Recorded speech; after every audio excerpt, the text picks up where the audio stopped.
Phone calls arrive without warning. A sudden ring, a vibrating screen, a request for immediate presence. For some, it is ordinary. For others, it feels like standing in a doorway with no time to prepare. Avoiding phone calls is rarely about laziness or rudeness. It is quieter than that. It lives in the pause before answering, in the breath held a second too long, in the relief that follows when the call stops ringing. There is a shared, unspoken feeling beneath this pattern, a sense that the voice on the other end can see too much. That words once spoken cannot be edited, softened, or taken back. Silence, by contrast, feels controllable. In this space, messages feel safer. Text waits patiently. It allows distance.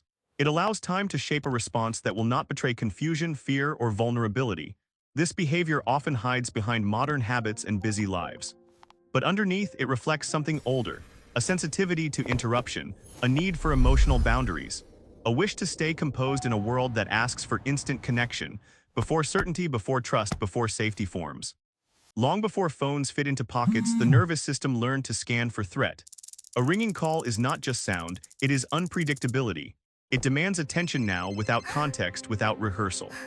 For certain minds, that uncertainty activates the same systems once used for survival.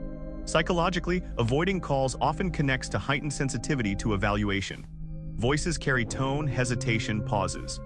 The brain reads these cues instantly, sometimes harshly. A neutral silence can feel like judgment. A delayed response can feel like failure. There is also the loss of control. On a call, conversation moves at another person's pace. There is no draft, no backspace. For individuals shaped by past criticism, social anxiety, or emotional overstimulation, this can feel like exposure. Inside, a conflict unfolds. A desire for connection meets a fear of being misunderstood. The wish to respond collides with the wish to remain protected. Avoidance becomes a compromise, not rejection but self-preservation.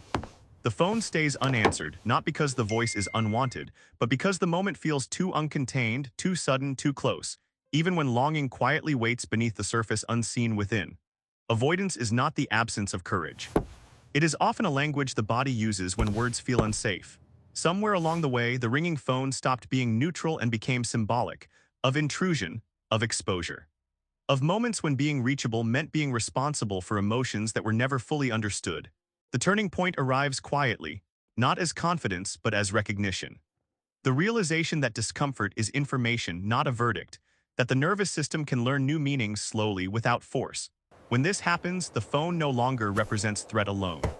It becomes one form of connection among many. Optional, imperfect, human, the body softens when it senses choice. Integration does not erase hesitation, it reframes it. Pauses are allowed, missed calls are not moral failures.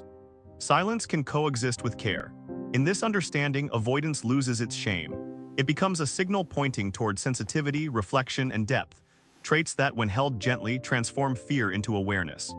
What once felt like distance reveals itself as a boundary learning how to breathe. Slowly, patiently, without urgency, it relearns safety through presence and time together. Not every silence is fear. Some are simply listening to themselves.